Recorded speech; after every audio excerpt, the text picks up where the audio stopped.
Во рамки на председателската кампања во САД ставовите за абортусот се во фокусот. Демократите поддржуваат, но републиканците со ограничување по ова прашање. Игор Стефановски од Гласот на Америка го вклучуваме во дневникот. Игор, каков е ставот на Хари и Трамп искажан во рамки на дебатите и митинзите?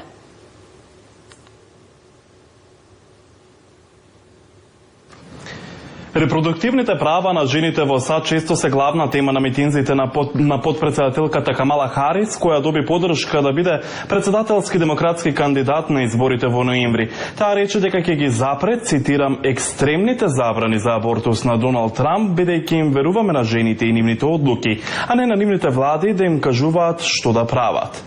Од друга страна, поранешниот американски председател Трамп го застапува ставот дека секоја американска сојузна држава треба сама да одлучи за правата за абортус.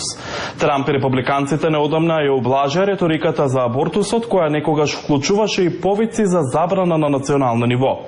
За познавачите, ваквиот нивен став е очекуван, бидејќи може да влијае кај гласачите. Аналитичарите сметаат дека Трамп ќе се фокусира на економијата, која е најважно прашање за американците. Игор, исто така илегалната миграција е во фокусот на кампањата, па каква е реториката на председателските кандидати Харис и Трамп?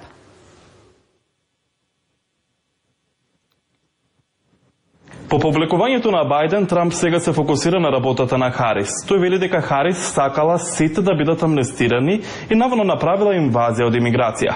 Трамп се обидува да ја поврзе Харис со имиграцијската политика на Бајден и вели дека таа ги повикувала мигрантите да влезат во САД.